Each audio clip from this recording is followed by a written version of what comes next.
Continuamos con el curso de medios deformables y en el presente video vamos a establecer lo que se conoce como la ley de Hooke, que es una relación entre el tensor de esfuerzos y el tensor de deformaciones. Partimos de un cuerpo sin deformaciones que se encuentra a una temperatura T, constante a lo largo de todo, homogénea, digamos, en el cuerpo. Entonces, el tensor de deformaciones en ese cuerpo, pues va a ser cero, ¿no? Porque no hay desplazamientos, digamos. Y por tanto, no habrá esfuerzos internos, van a ser estos nulos, y entonces el T de IK pues es igual a cero, ¿no? Entonces sabemos que ambos son cero cuando estamos en esta situación, ¿no?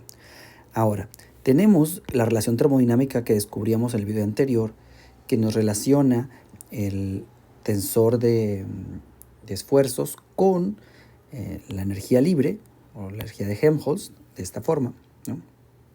Entonces tenemos que esa tiene que ser igual a cero, ¿no? Por tanto, necesariamente la derivada de f con respecto de k es igual a cero, significa que tiene un punto crítico, ¿no? En ese punto. Pero bueno, eso lo vamos a discutir más adelante. Lo importante es que f no va a contener términos lineales en E de IK, porque si así fuera, cuando derivamos, y si hubiera un término lineal, ese término dejaría una constante, ¿verdad? Y entonces cuando E y K se hiciera cero, el T de IK no se iría a cero. Entonces, debido a que ambos se hacen cero, cuando E y K se hace igual a cero, el T se hace cero en la relación anterior, necesariamente F no puede contener términos lineales. Podrá tener términos constantes y a lo mejor de segundo orden, pero no lineales. Luego, entonces, se sigue pues que ya que F es escalar, podemos desarrollar la energía libre en términos del tensor de deformaciones E de IK. El primer término, como no puede ser el lineal, necesariamente tendrá que ser el cuadrático, ¿no? Y así escribimos. F es igual a F0, que es la constante que digo que podremos tener, ¿no? Que en realidad la vamos a quitar después, más un término cuadrático. Y el término cuadrático lo voy a separar en dos términos cuadráticos de esta forma, ¿no? Esos son los de primer orden, porque lineal, como decimos, se tiene que morir, ¿no? Esta sería una expresión, ¿no? Lineal, ¿no? Para una expresión general para la energía libre para un cuerpo deformado isotrópico en este caso, ¿no? Porque esas no dependen del espacio, ¿no? Entonces aquí lo que estoy diciendo es que cuando digo EI al cuadrado significa el cuadrado de la suma de la diagonal. Y cuando pongo EIK al cuadrado significa la suma de los EIK de cada elemento al cuadrado, ¿no? Bueno, entonces hay una pequeña diferencia ahí, ¿no? Sutil. De todas maneras, la f es escalar, pues también cada uno de esos términos tiene que ser escalar. A las constantes que acompañan a los elementos del tensor de deformación se le llama coeficientes de Lamé, ¿no? Y nosotros básicamente son los coeficientes del desarrollo de f en términos del tensor de desplazamiento, ¿no? Los que acompañan la diagonal le llamamos un medio de lambda. Los que acompañan a los términos no diagonales le llamamos el mu. Muy bien. Entonces vamos a escribir el cambio en el volumen. Si el cambio del volumen, bueno, tenemos que si el cambio del volumen es, ya saben, ¿no? La suma de estos términos, ¿no?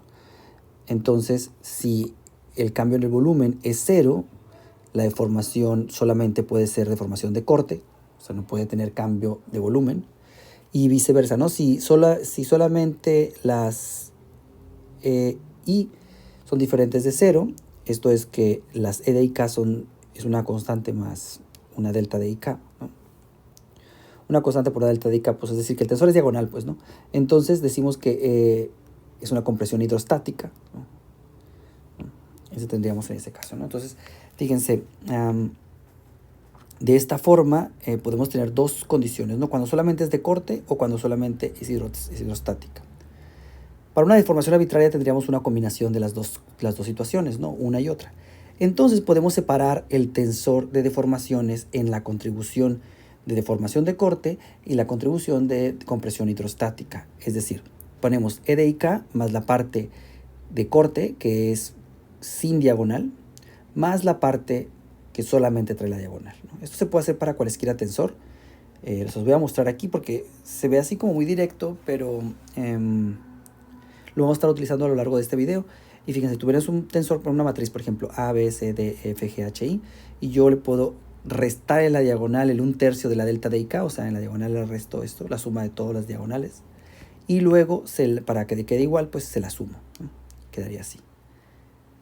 Entonces, esto deja invariante, pues, esta matriz, y la matriz primera que te quedó, pues, es una matriz que tiene traza 0, y por tanto decíamos que no tendría un cambio en el volumen, ¿no? Porque acuérdense que la diagonal está relacionada con el cambio en el volumen, y luego el otro término solamente contiene volumen. Entonces hemos como separado en parte de la deformación de corte y parte que viene por una deformación de compresión hidrostática.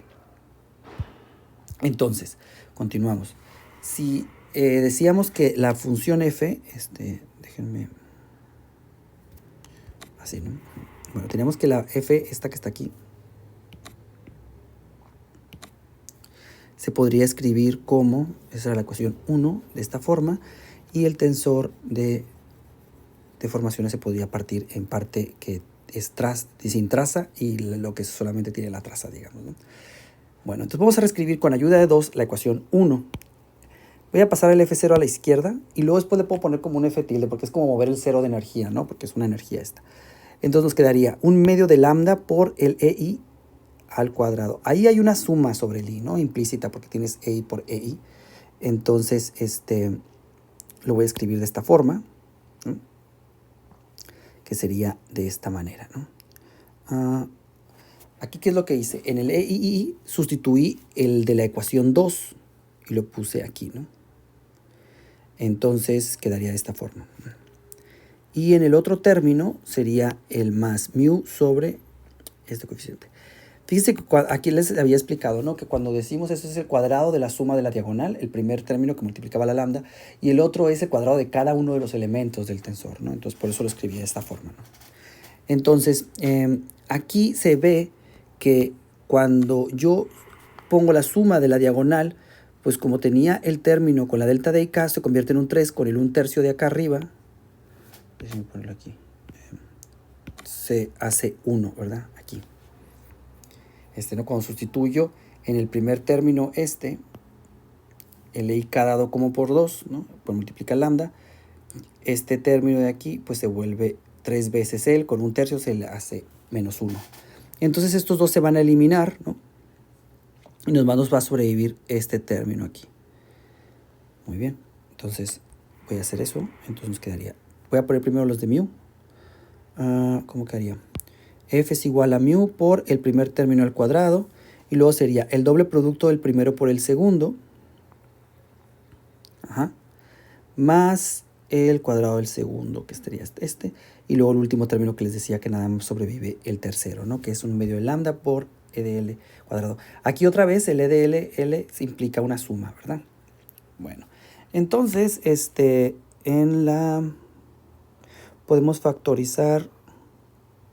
Bueno, primero lo vamos a dejar así. Luego en ese término que tiene el cuadrado, el doble producto, perdón, nos quedaría de la siguiente forma. Podemos multiplicar el 2/3 por delta, por cada uno nos queda más mu por 2/3 de... Cuando multiplicamos delta de IK por E a la IK, pues como quedan nada más los términos de la diagonal y hay una suma implícita, entonces te queda EII, ¿no? Menos, otra vez, el otro te queda también pues 2/3 de EDLL, que eso pues es el mismo, ¿no? Porque el índice como está sumado es arbitrario, entonces se hace 0 todo este término. Vamos a eliminarlo. Se elimina. Y luego el otro término te queda mu, el delta de IK al cuadrado es una suma, digamos, sobre IK por suma sobre IK da un 3. Entonces 3 sobre 9 da 1/3 de epsilon de LL al cuadrado. Y el último término que teníamos de esta forma. Agrupando términos, llegaríamos a que F es igual a mu por el epsilon de IK menos 1/3 delta de IK de EDLL cuadrado. Y luego los otros los voy a agrupar definiendo una nueva constante, por ejemplo, 1/2 de K por epsilon de LL al cuadrado, donde necesariamente la K pues tiene que estar dada por la suma de lambda más 2/3 de mu, ¿verdad? Para que nos quede igual la ecuación. Fíjense que aquí ya moví el F0, ¿no? Mu se le llama módulo de corte o de rigidez. Y a la K que está aquí, que esta nueva constante, se le llama módulo de compresión hidrostática. O módulo de compresión también. Entonces, los coeficientes de la ME, fíjense que se puede interpretar como el módulo de corte o módulo de rigidez, ¿no? Cuando lo ponemos de esta forma. Bueno, continuamos. Ya que hemos expresado la F está como separado, pues en contribuciones que tienen diagonal y la otra que no tiene diagonal, podemos continuar con nuestro análisis, ¿no? En equilibrio termodinámico sabemos nosotros que F es un mínimo, ¿no? ¿Por qué? Porque la energía pues está en... No hay fuerzas externas, ¿no? Etcétera. Entonces, como tiene que aumentar la energía, pues si le ponemos una fuerza, entonces F de IK decimos que es un mínimo, ¿no? Si la epsilon de IK es igual a 0. Entonces, ¿qué ocurre? Pues la forma esta que teníamos cuadrática para la energía libre de Helmholtz, déjenme poner la línea de una vez.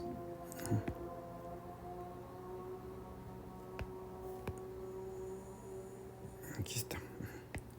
Bueno, necesariamente tiene que ser una forma cuadrática positiva, ¿verdad? Para que esto pues nos dé ahí algo que tenga un mínimo y no vaya a ser que sea un máximo, ¿no? Porque esto depende del cuadrado con el tensor de deformaciones. Y para que esto ocurra, ¿no? Por ejemplo, podemos considerar una que tenga solo diagonal. Y entonces, como tiene que ser un mínimo, pues la K tiene que ser positiva.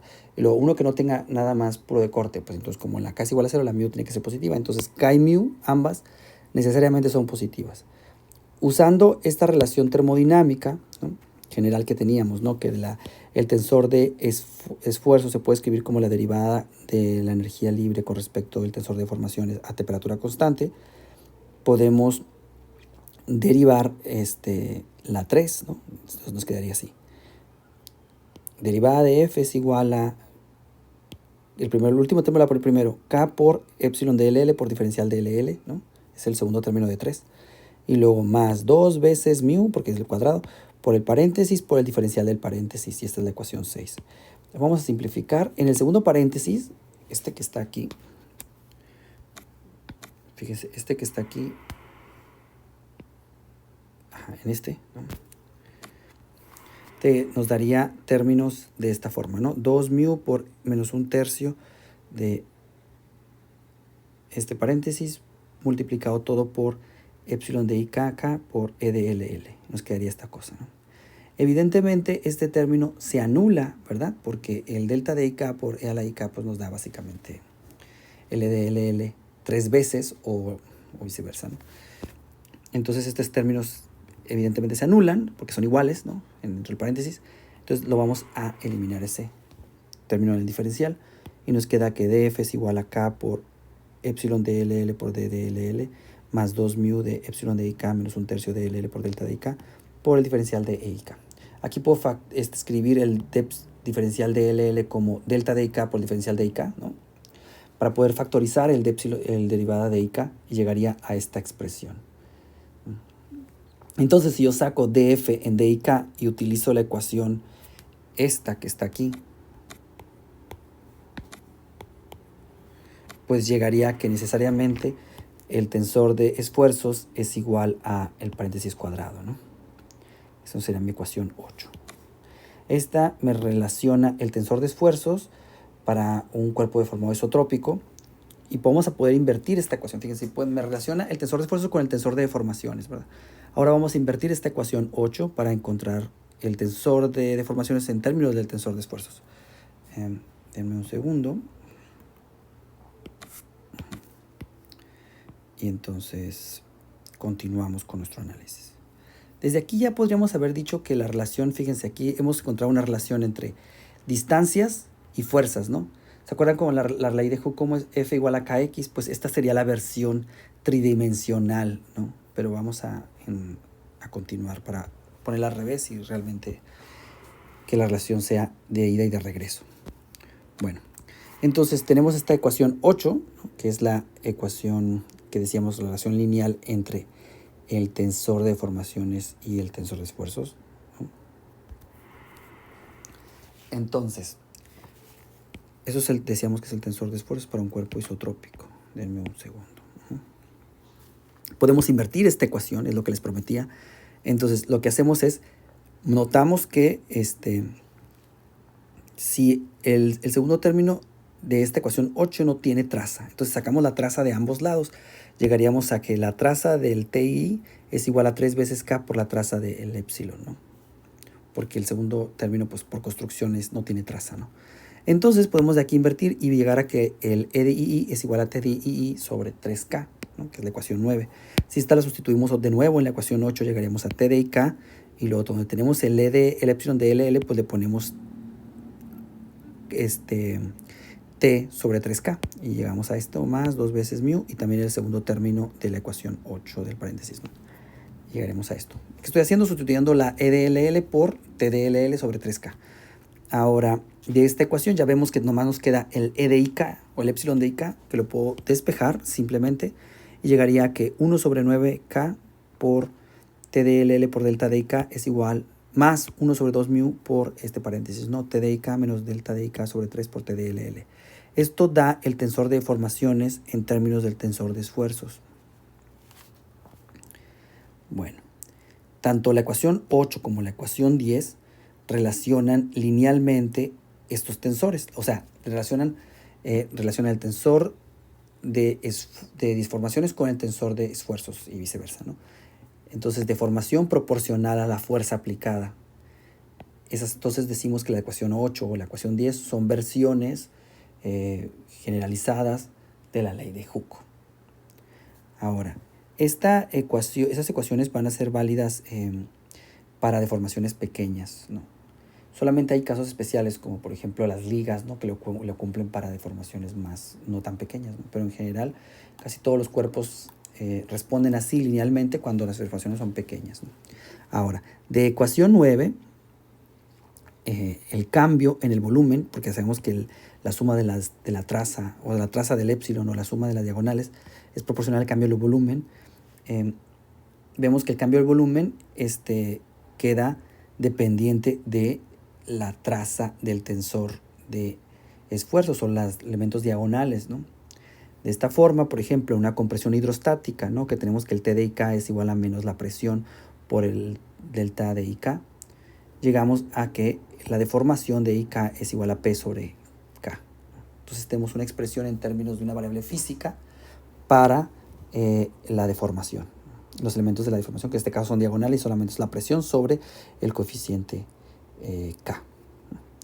Ahora, si el E de II y el P son pequeños, entonces yo puedo escribir esta suma como el epsilon I. Sabemos que el cambio del volumen por unidad de volumen, ¿no? Entonces puedo escribirlo así como 1 sobre B por derivada de B sobre derivada de P, ¿no? Lo hacemos aproximadamente así. Y entonces llegamos a que de ecuación 11, 1 sobre K por el que es igual, ahorita le pongo un nombre a esto, perdón. 1 sobre K es igual a menos 1 sobre B por la derivada de B con respecto de P. Y por eso le llaman a 1 sobre K, el coeficiente de compresión hidrostática. Y esa sería nuestra ecuación 11, ¿no? Bueno, antes de cerrar el video, les quiero hacer una pequeña anotación, ¿no? Fíjense que podemos expresar la energía libre o de Helmholtz en términos de estos tensores. También, por ejemplo, si f es una función cuadrática del tensor de deformaciones, entonces va a cumplir el teorema de Euler, ¿no? Que nos dice que una función homogénea de grado K cumple esta ecuación. En este caso es de grado 2, entonces E y K por la derivada de f con respecto de IK pues es igual a 2 veces f. Pero por otro lado sabemos nosotros que la derivada de f con respecto de IK pues es t de IK. Entonces el f es igual a 1 medio por derivada de f con respecto de i, que es t de IK por e de IK. Y he encontrado una expresión para la fuerza de energía como libre, ¿no? Con respecto a la fuerza de Helmholtz en términos de los tensores de deformación y el tensor de esfuerzos.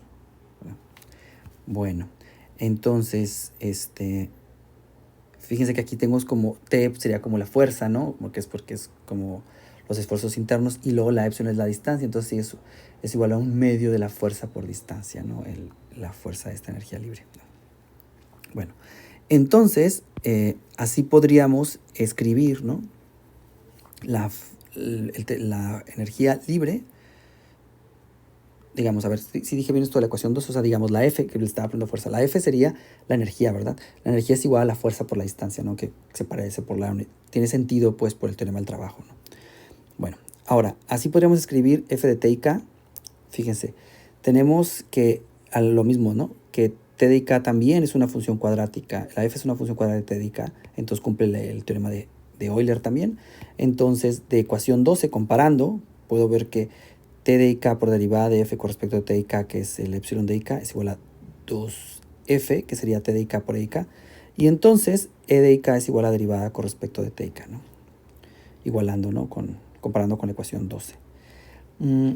Entonces, fíjense que también puedo utilizarla como potencial, pues, para calcular el tensor de deformaciones. Esta, mientras la ecuación anterior era general, o sea, esta es general, es una relación termodinámica válida siempre. Esta no, ¿no? Esta solamente va a ser válida cuando aplique la ley de Hooke y tengas una relación lineal entre los tensores, ¿no? Con esto vamos a finalizar este video. Lo que les digo, la lección es que la ley de Hooke se cumple en más dimensiones y en teoría de elasticidad lineal. Y nos dice las leyes de Hooke, nos dan estas dos expresiones que voy a subrayar a continuación, que son la ecuación 8, déjenme ponerla más, que está aquí. Uy.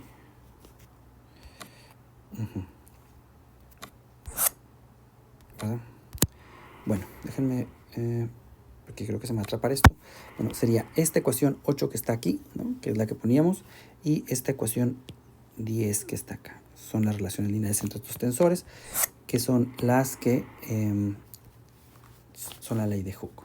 Yo creo que por el momento, con esto cerraríamos el tema de elasticidad por este curso, o bueno, no sé. Bueno, por lo menos por el momento vamos a cerrarlo para pasar al otro tema, que es fluidos, ¿no? Entonces continuamos en un video posterior.